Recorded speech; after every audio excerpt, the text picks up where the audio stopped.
Hello friends, আজকের আমার recipe হলো আলু কুমড়ো মটরশুঁটি দিয়ে দারুণ টেস্টি একটা নিরামিষ রেসিপি, যেটা নিরামিষ দিনে লুচি রুটি পরোটা সব কিছুর সঙ্গে দারুণ মানানসই। চলো দেখে নেওয়া যাক আজকের এই টেস্টি নিরামিষ রেসিপিটা। এখানে আমি কেটে নিয়েছি আলু এবং কুমড়োটা নিয়েছি ডুমো ডুমো সাইজ করে কেটে, আর কুমড়োর থেকে তুলনামূলক সাইজে ছোট রেখে আলুটা কেটে নিয়েছি। এখানে লাগছে চীনাবাদামটা আমার ড্রাই রোস্ট করা ছিল। তোমাদের কাছে কাঁচা চীনাবাদাম থাকলেও কোনো অসুবিধা নেই।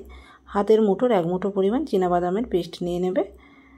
আর জিরে আছে চা চামচের 1/2 চামচ পরিমাণ, ঝালের জন্য কাঁচা লঙ্কা আদা সেটারও একটা পেস্ট বানিয়ে নেব। এখানে কড়াইটা বসিয়ে দিয়েছি।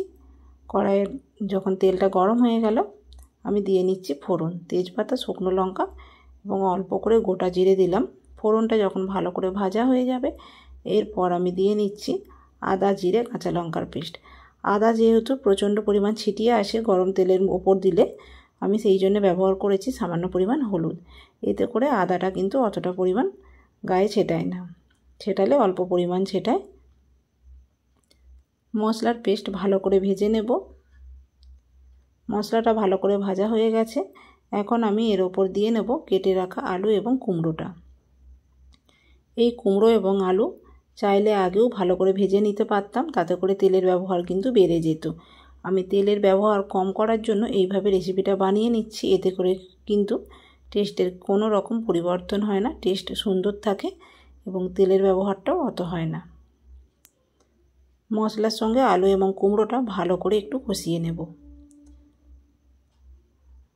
অল্প করে একটু হলুদ দিয়ে দিলাম এবং একটু নুন দিলাম। আমি হলুদ যেহেতু আগেও ব্যবহার করেছি, তো সামান্য পরিমাণ একদম হলুদটা এখানে ব্যবহার করলাম। নুন হলুদ দিয়ে মশলার সঙ্গে কুমড়োটা আমি কষাবো। এরই মধ্যে আমি দিয়ে নিচ্ছি মিডিয়াম সাইজের কেটে রাখা একটা টমেটোটা দেবার পরও খুব ভালো করে আমি কষাতে থাকব।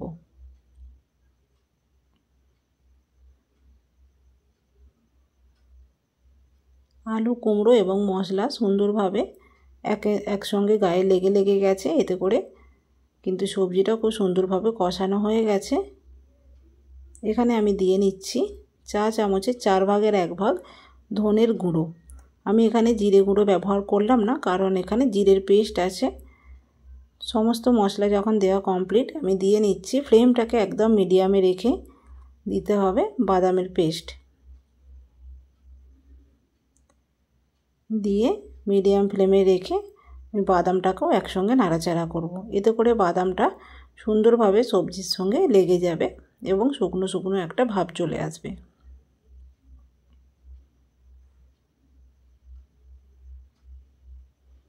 বাদাম বাটাটা দিয়ে ফ্লেমটাকে যেহেতু মিডিয়ামে রেখেছিলাম, একটু নাড়াচাড়া করতে হবে, নতুবা কড়ার মধ্যে আটকে যেতে পারে।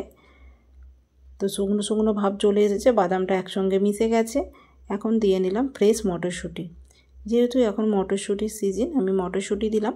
তোমাদের হাতের কাছে যদি মটরশুঁটি না থাকে, তোমরা বাদাম এখানে ইউজ করতে পারো, গোটা বাদাম আর নতুবা ভিজিয়ে রাখা ছোলা।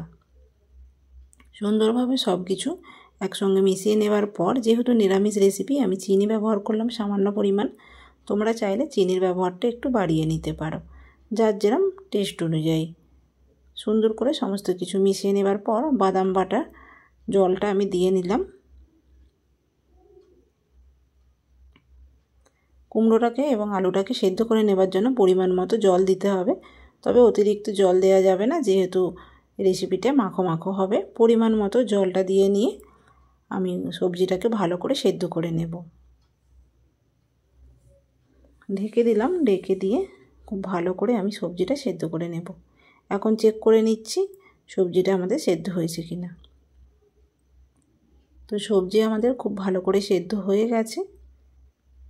এখন দিয়ে নেব অল্প করে গরম মশলার গুঁড়ো। গরম মশলার গুঁড়োটা দিয়ে ভালো করে তরকারিটার মধ্যে আমি মিশিয়ে নিচ্ছি। তোমরা চাইলে এখানে ঘি ব্যবহার করতে পারো, ঘি ব্যবহার করলে টেস্টটা আরও বেড়ে যাবে। তবে আমি আজকে ঘিয়ের ব্যবহারটা এখানে করলাম না। অল্প করে একটু ধনেপাতা দিলাম, ধনেপাতা দিয়ে আরও একবার মিশিয়ে নেব।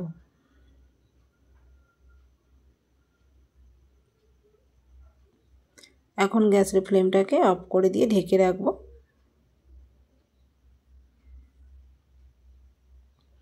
দু মিনিট পর দেখো বন্ধুরা, রেসিপিটা আমাদের তৈরি। দারুণ টেস্টি হয় এই রেসিপিটা, তোমরা ট্রাই করতে পারো বাড়িতে নিরামিষ দিনে। তো বন্ধুরা, কেমন হয়েছে আজকের এই রেসিপি কমেন্টের মাধ্যমে জানিও। আজ আসি, টাটা।